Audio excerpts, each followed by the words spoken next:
Hi friends, this is Stephen Albert. You're watching the Harvest to Table Videos channel. Growing strawberries has been one of the most satisfying and sweet parts of my gardening life. Few things in gardening are as rewarding or as delicious as growing strawberries. I love using the harvest for everything from sweet snacks to topping salads and desserts. With just a little planning and care, strawberries are one of the easiest fruits to grow. Today we'll cover the essentials of growing strawberries successfully. Let's get started. First up, selecting strawberry varieties. There are 4 types of strawberries. They are June-bearing, everbearing, day-neutral, and alpine. Each type has its own seasonal rhythm. June-bearing strawberries produce one big crop in early summer, usually in June. Because you get a big harvest all at once, they are perfect for preserving, jam making, and freezing. The second type, called everbearing, give you 2 or 3 smaller harvests, usually one in summer and the second in the fall. Because the harvest is spread out, they are great for fresh eating, fresh snacking, and summer desserts. The third type is day-neutral strawberries. They don't follow a specific season like June-bearing or everbearing. Instead, they fruit steadily, as long as the temperature stays between 35 and 85 degrees Fahrenheit. Their extended fruiting makes them ideal for having strawberries for summer salads, smoothies, desserts, and everyday snacking. The fourth type are alpine strawberries. These little strawberries are in a league of their own. They are tiny, intensely sweet, and best enjoyed fresh, right from the garden. Through trial and error, I've narrowed down varieties that have performed well in my gardens over the years. The June-bearing varieties I like are Chandler, Honey Oi, and All-Star. They bear one large early summer crop. Grow these for preserving. The everbearing varieties I like are Ozark Beauty and Kinol. They offer 2 or 3 smaller summer harvests. They are great for snacking and summer desserts. The day-neutral varieties I recommend are Albion and Seascape. They offer consistent production in temperatures from 35 to 85 degrees Fahrenheit. I like these best for containers. The alpine varieties I like are Mignonette and Golden Alexandria. These have tiny, flavorful berries, hardly a mouthful. They are colorful and perfect for borders. There are hundreds of strawberry varieties. Most are adapted for a specific part of the country. The fruit specialist at your garden center can tell you which ones do best in your region. I like to plant more than one type to extend the harvest. I usually grow a June-bearing variety for preserving and 1 or 2 everbearing and day-neutral varieties for the extended harvest. To start a dedicated strawberry bed, you'll likely want about 25 plants. Now, when to plant strawberries? The best time to plant strawberries is in spring, well ahead of summer heat. It's best to get them established before summer. Traditional wisdom holds that it's best to plant strawberries when deciduous trees are beginning to leaf out. If you are planting in mid to late spring, or even in summer, when the weather has already begun to warm, plant well-rooted starts rather than crowns. Keep them shaded until they have had a few weeks to get established. Plant on a cloudy day or late in the afternoon to avoid exposing young plants to stressful sunshine and heat. Choosing the right site makes all the difference when it comes to growing sweet, abundant strawberries. If you give them full sun, rich soil, and the right conditions, they'll reward you with months of juicy fruit. Here's what I've found works best. Plant strawberries where they will get at least 6 to 8 hours of full sun daily. I found that raised beds or mounded beds work well. It's important to avoid low spots where water or cold air can collect. Strawberries hate wet feet and cold air. Before planting, amend the soil with aged compost or leaf mold to improve drainage and fertility. Strawberries want slightly acidic soil, around 5.5 to 6.8.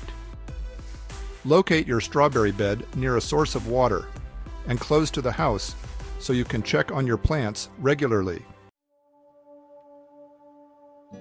Planting strawberries. Strawberries can be started from seeds, crowns, or young plants, called starts. Each option has its pros and cons. Seeds are the most challenging. They take as many as 28 days or more to germinate. Seedlings require careful handling and often won't produce fruit until the second year. However, seeds are inexpensive and you'll have the widest choice of varieties. Crowns, which are dormant bare root plants, are a bit easier to get started, but they are only available in early spring. They need a full season to establish.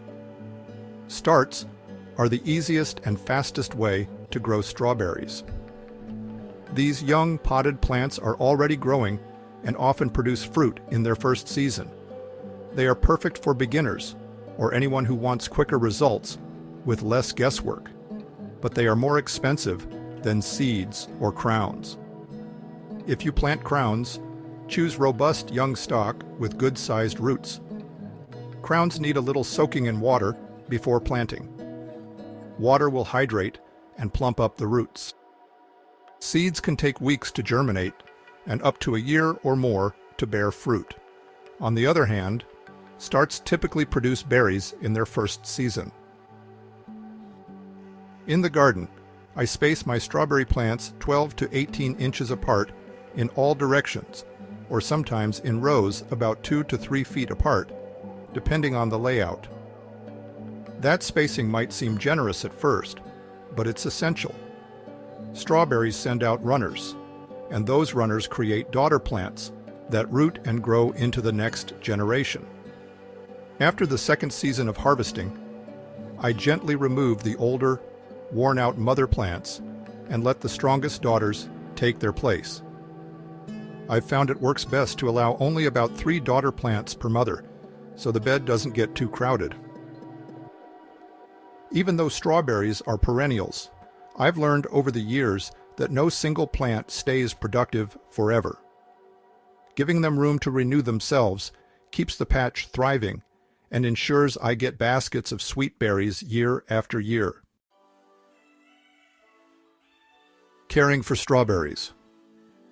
To help the new plants settle in and keep weeds down, I mulch the bed with clean straw or lay down black plastic sheeting and plant through holes in the plastic.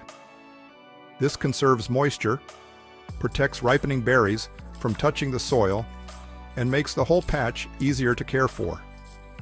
Consistent deep watering, especially during flowering and fruiting, makes a noticeable difference in both the size and sweetness of the berries. I always fertilize at planting time. Young strawberry plants need a steady supply of nutrients to get established. The best organic fertilizer for just planted strawberries is a balanced, slow-release blend, like 555 or 463. These NPK formulas will support strong root development and steady early growth.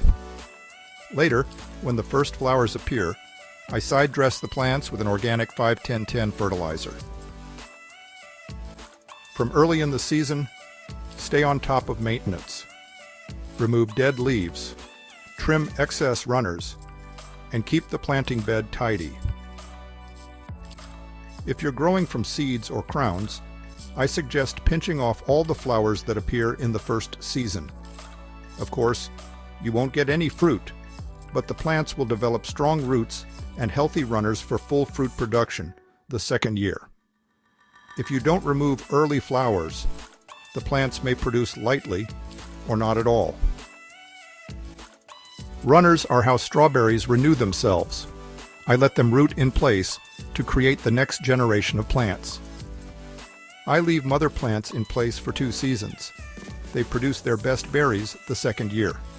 After the second season, I remove them and allow the strongest daughter plants to take over.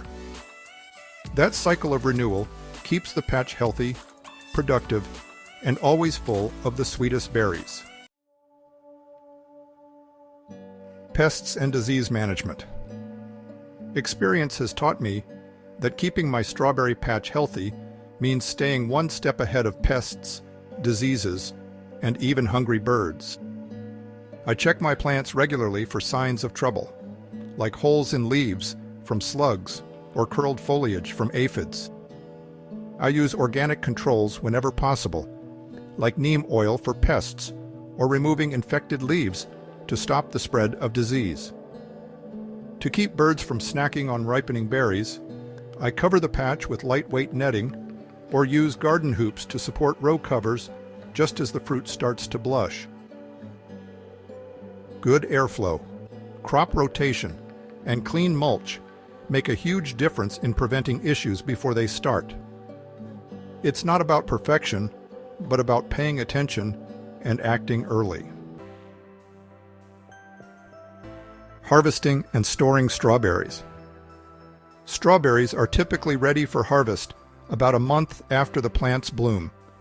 Harvesting them is one of my favorite parts of the season, especially when I can savor the fruits of my labor. I always wait until the berries are fully ripe and deep red, picking them early in the morning when the air is cool and dry. This helps preserve their flavor and texture. When harvesting, I pinch off the stem just behind the berry, rather than pulling the berry itself to avoid damaging the plant.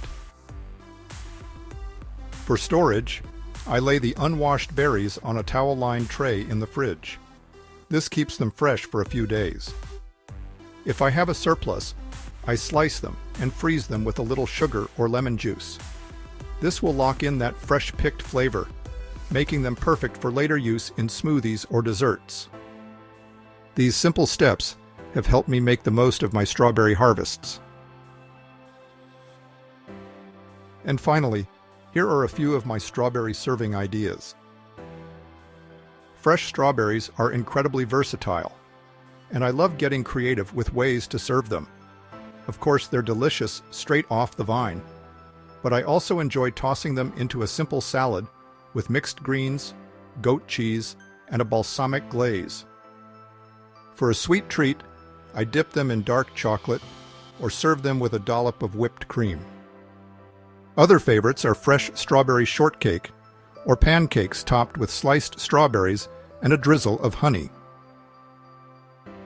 Whether on their own or as part of a dish, fresh strawberries always bring a burst of flavor and color to the table. And there you have it, growing strawberries from seed to harvest to table. If you find this video helpful, please give it a thumbs up and subscribe to the Harvest to Table Videos channel for more helpful gardening insights. And don't forget to share this video with a gardening friend. Click on the link in the notes to see more how-to posts on all facets of strawberry growing at harvesttotable.com. If you'd like more tips, check out my vegetable gardening books available at Amazon. Click on the link in the notes below. Thanks for watching today. Until next time, this is Stephen Albert wishing you happy gardening. See you in the next video.